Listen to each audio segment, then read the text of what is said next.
Hello class, we are going to finish the male reproductive anatomy now.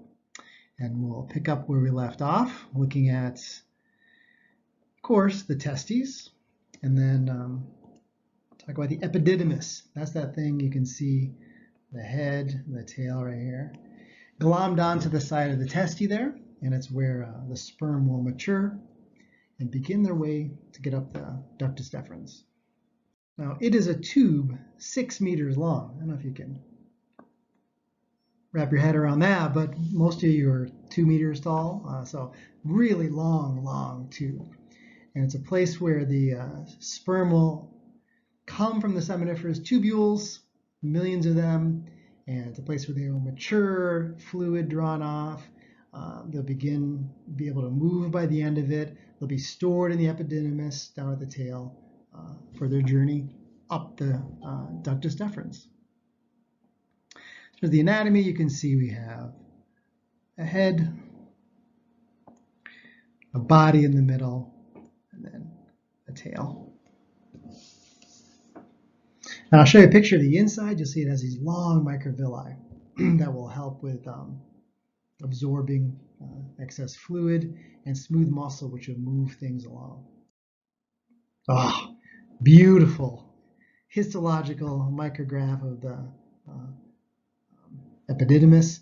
Look at the changes. You can see that as you get to the tail, the lumen is much larger. Oh. So the sperm, on their way, they make it down. They're moved by the smooth muscles. They move along. And then you can see there's lots of space here, so the sperm that are ready to go will be there. Gorgeous view. This is pseudostratified, and I had told you only in the respiratory tract, and haven't gotten down here before. It's also, well, I mean, in the teaching A&P, but you can see that the nuclei are somewhat at different levels. It's nothing as impressive as the respiratory epithelium. And then it'll have long extensions coming off, which we call stereocilia. We gotta be careful though, because cilia move, they beat. So it sounds like that, but they're actually just extensions. They're long microvilli to increase surface area. And then gorgeous view here looking at some smooth muscle around it, right? So this tube is gonna move the contents. You can see the sperm in the middle there.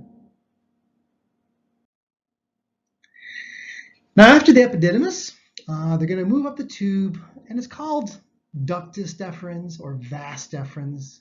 You get a vasectomy. So you'll hear both of those terms pretty commonly, both of them, yeah. And this really, you can see it's lit up in this picture here as being kind of a reddish color. But you can see it coming up the spermatic cord. And again, you can feel that in your body. You feel a hard tube on either side. It'll be that vas deferens coming up. It's going to enter your pelvic cavity, go behind the bladder, and both of them will come together to meet behind the bladder in your prostate gland. We'll see that here. And then those two tubes will meet up with a couple big glands to add fluid, and it'll go through these little ducts and meet the urethra. You can see here we learned in the urinary system already from the bladder. Here's the urethra. So part goes through the prostate. There's a little bit of urethra here, called membranous urethra usually. And then the largest portion here will be spongy urethra or penile urethra. And this will be the external urethral orifice at the tip. So again, this shows you the spermatic cord nicely. I've talked about it, but you can see that muscle. You remember what that's called? Cremaster. Can move the testes up or down, move them up or allow them to move down. You see all the blood vessels there. There's this countercurrent exchange of heat to keep it cooler at the seminiferous tubules. In this histological section, I'll show you a couple pictures here. Just look at how thick the smooth muscle is on that ductus deferens. I see blood vessels, there'll be muscle, I see fat. Electron micrograph, just thick muscular layer with a small lumen that will carry the sperm upward. Last view, you can see just gorgeous how thick muscular wall the vas deferens has. So they come up on either side, They're going to go around the pelvis and the back of the bladder. This is the back view of the bladder. And you can see the vas, or the ductus deferens, they balloon out, like a little thin wall, a little bigger. It's called the ampulla. An ampulla, like an ampule, is a small glass container for a drug or something like that. So the ampulla, you can see on either side, they come together, and they're meeting these big old glands here. And those would be your seminal glands or seminal vesicles. Vesicle means a bladder. And they're going to meet together. And then this other gland, which I'll talk about, is your prostate gland, this big one right here. Talk about that. And a view, this is a different kind of view here. You can see the two ductus deferens coming up. They're going to enter in that inguinal canal, which is that can be a source of an inguinal hernia, and then it'll wrap around behind the bladder. And so the semen and sperm are different. Semen is the fluid with sperm are contained in it. And sperm make up just a tiny fraction of the fluid. And just kind of as a preview, the fluid is 60% of it comes from those seminal vesicles, so most of it. Then about 30% from the prostate, and the remaining will come from these little bulbous urethral glands, other glands coming up from the testes will add a little more fluid to it. And the amount of sperm, we're talking about an average of 2 to 5 milliliters of fluid. Just doing the math, and everyone's sperm count is different, but we're talking about hundreds of millions of sperm in each ejaculate, and each 2 to 5 milliliters. So that's an amazing potential. It only takes one, of course, so seems like overkill, but it's moving all those sperm, and the winner will make it to the prize. So a vasectomy is quite an easy operation, outpatient. I mean, you just go in, they locally numb it, make a couple little incisions, they pull out the vas deferens, they cut it, cauterize the ends, and you're good to go. I'll put a bag of cold peas on it later. It's a little sore, but very simple operation, very little complications, cheap. Talk about, I put $100 maybe at Planned Parenthood. You can get it for free in certain situations, or you can pay, expensive doctor to do it. It's up to you. And how common is it? In the United States, about 9% of sexually active men.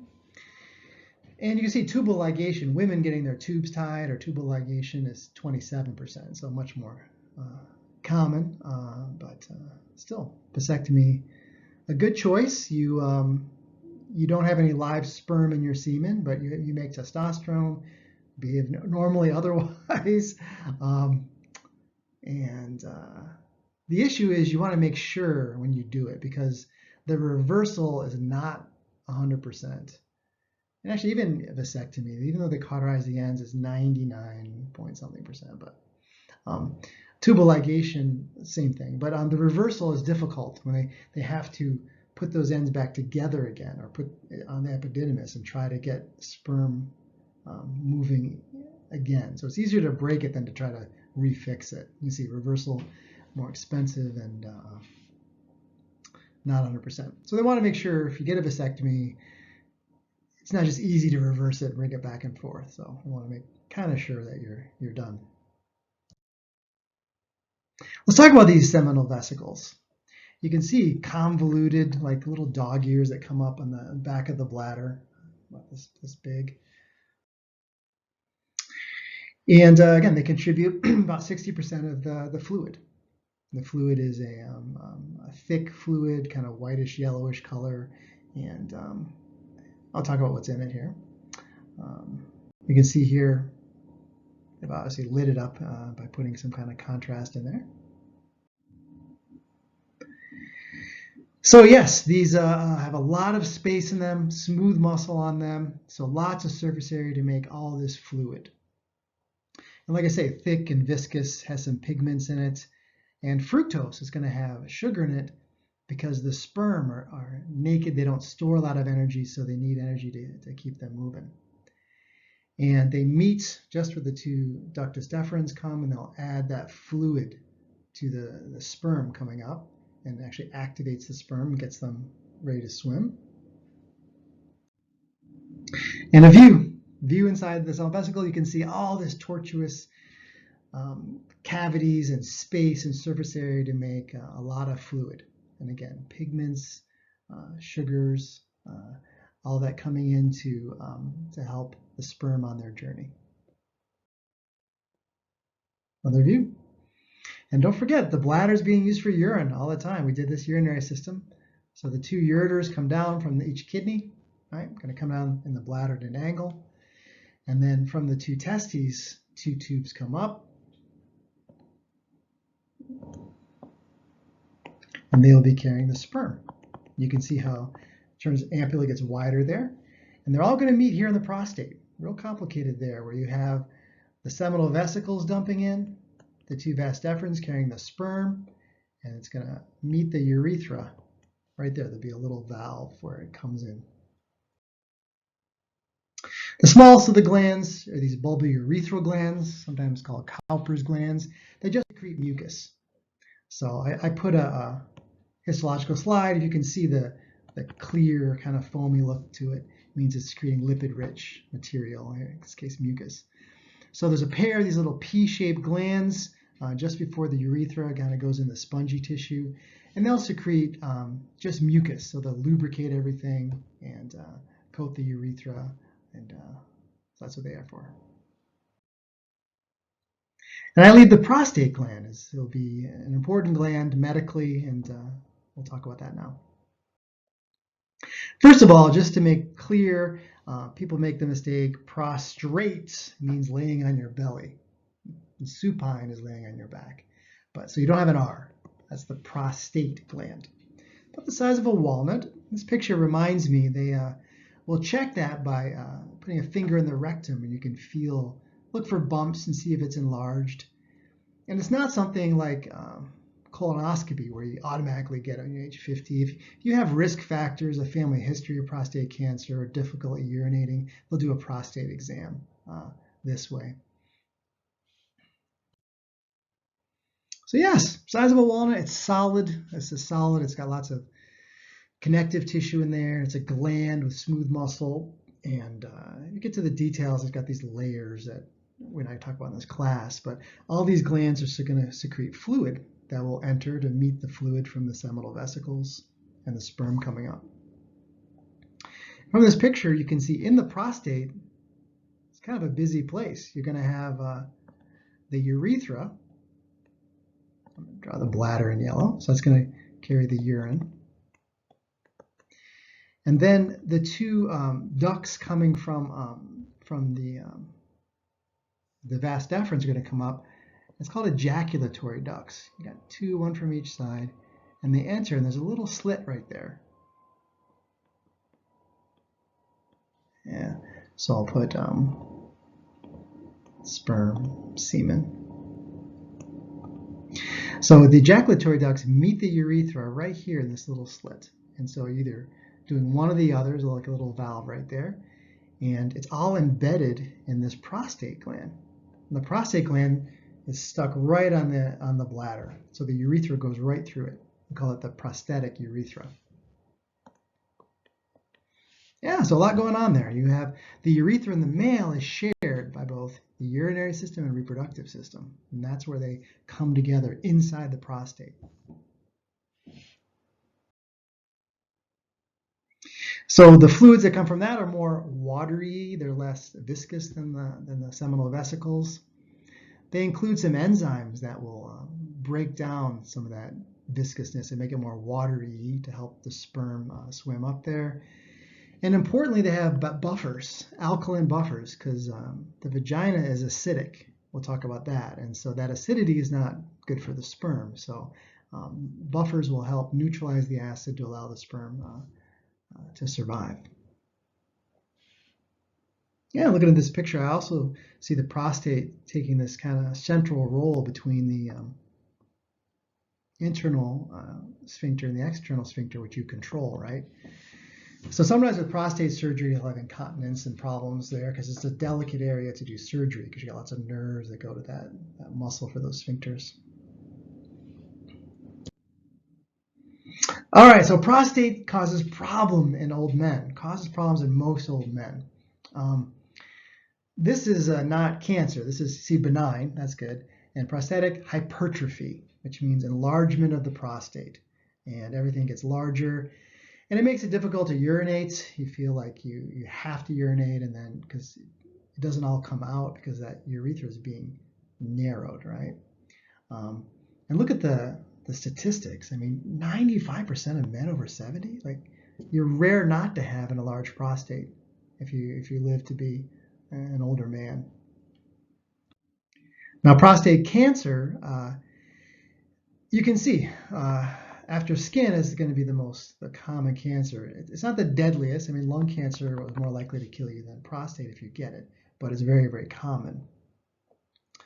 And they can detect this either through a prostate exam if you're having symptoms, or they'll do a blood test, this PSA, prostate-specific antigen, and they can, if you have this, there can be some false positives, but it's a much easier way to see if you have this. It means it's typical of giving off cancerous cells in the prostate. And the options, they could do, just with any cancer, they could do chemotherapy, or they can do surgery, or radiate it. Yeah, you can see here stage 1. The stage 4, you can see the cancer has spread to these lymph nodes and such, and that's the danger. But if you have a very slow-growing prostate cancer, you can just I'll probably outlive it, right? If it grows very slowly, you're going to die of something else before it emerges and travels. But you got to watch it, of course, because if you let it untreated and it's a fast moving, it can move to your bones and liver or elsewhere. The penis. All right, I just had to put this picture in here, and that's Lindsay and I. In Iceland, they have a penis museum. As an anatomist, I had to go, obviously, and there's a picture of us next to a sperm whale penis, and an elephant penis, penises everywhere. So anyway, I think the Europeans are more laid back, less uptight than Americans. I don't know, but it was a good time. Interesting museum. So the penis is the same as the clitoris in the female.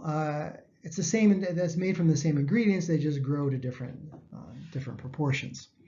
And you have this erectile tissue, this spongy tissue, and it looks like you cut open one of those pool noodles or something, styrofoam. It has like spaces in it, and so that's what it is. It's like a sponge, and it fills with blood, these cavernous spaces, and makes pressure, or it can empty.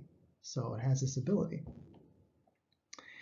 And yeah, and so I'll draw for you next, looking at that. You have 3 cylinders of this erectile tissue, 2 on top and 1 at the bottom.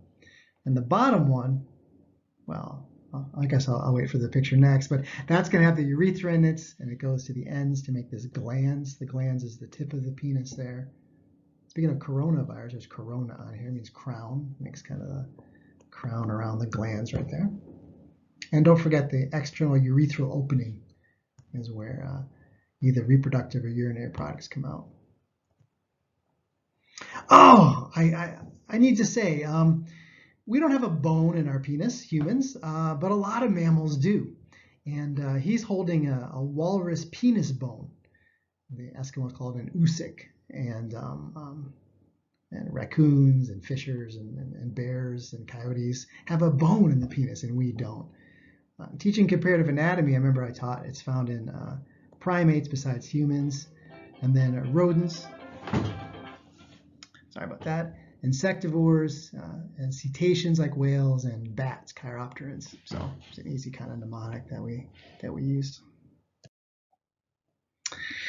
All right, so taking a look here at the tissues, you can see it looks like kind of like a smiling face when I look at it. I got the 2 the mouth in it, but that's all the erectile tissue. It's in these 3 cylinders, and let's see how I can do here. If you have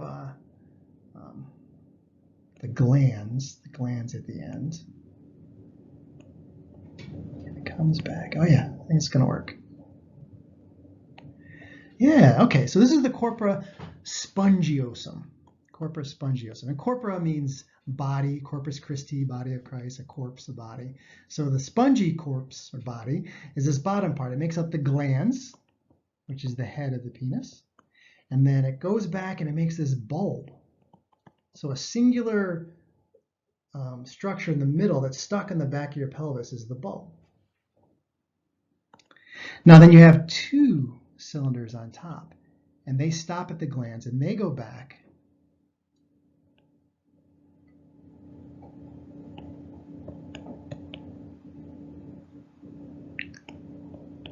Oh, pretty good.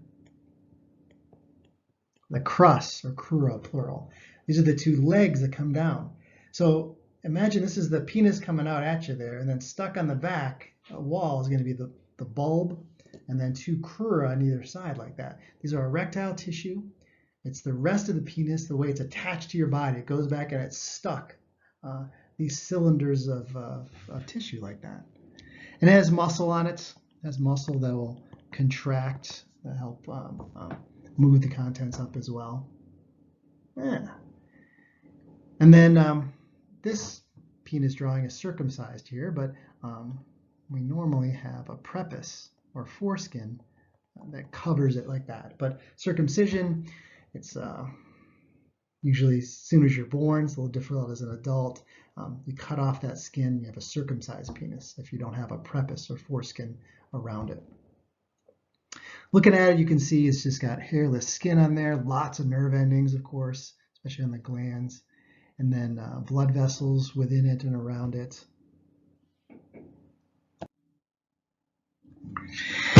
And so how it works really is that it's the blood pressure that's running this.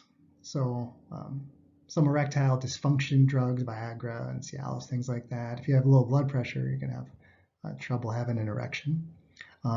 The arteries that go into it are helicine, so they're in a helix. They're kind of complex like that. And when the arteries dilate, they straighten out. And then the blood enters all these cavernous spaces as these blood vessels dilate. And then the other key is that this spongy tissue that is filled with blood puts pressure on the veins leaving. And so that's going to increase pressure in the penis. The arteries coming in are expanded, and they're going to straighten out, and it pushes on the veins leaving, and that causes the erection, is that combination. And I'll show you. Yeah, so this kind of shows it diagrammatically how it works. It's the same with the clitoris, same thing with when the erectile tissue gets engorged and enlarged like that. And yeah, you see the artery. You notice the difference here in the diameter. You're going to cause a vasodilation of the inflow. The artery is going into the erectile tissue. And then notice the vein is compressed by the anatomy, and it keeps blood from leaving. So it's going to keep that erection like that. Until you're done, you'll decrease the diameter of the inflow, the pressure will decrease, those veins will open up, and the blood will come out. So that's the magic here. That's a cool view histology. You can see the two corpora cavernosum, they're cavernous, and then the smaller spongiosum. And of course, I hope you note the urethra runs through the corpus spongiosum. I just have a couple illustrations here just to kind of recap here the male anatomy. You can see the penis. You can see this one has the prepuce or foreskin around the glands. You see the urethra. That's going to come from the bladder through the prostate, little membranous region, then the spongy or penile urethra. And then reproductive products. Here in your testes, remember that meters and meters of seminiferous tubule making millions of sperm. They're going to be developed in there, starting from diploid cells to haploid cells. They completely develop in your testes, and they go into the epididymis, where they take their time. They move down this tortuous path, and then they go up the ductus deferens or vas deferens. Behind the bladder, the two of them will meet, and then you have the seminal vesicle glands that will meet too. So a bunch of fluid is going to help move that sperm through ejaculatory ducts, which are the little connection here, where they come in to meet the urethra. and then the prostate's going to give its fluid, and then bulbourethral gland is going to be giving mucus, and so that's how the reproductive product, the semen, comes out, or normal times the urine is going to come out from the bladder. All right? And then in the testes, the scrotum is going to be the skin, the sac that holds the testes. There's a wall between the two of them, right? It's got dartos muscles in there. And then this, with the vas and muscles and blood vessels and nerves, it's going to be your spermatic cord, which hangs the two testes down. Yeah, another kind of view, everything kind of expanded out. All right. So this will help you, study for tests, multiple choice questions. You can look at each of these parts and what their function is. All right, class. Now we move on.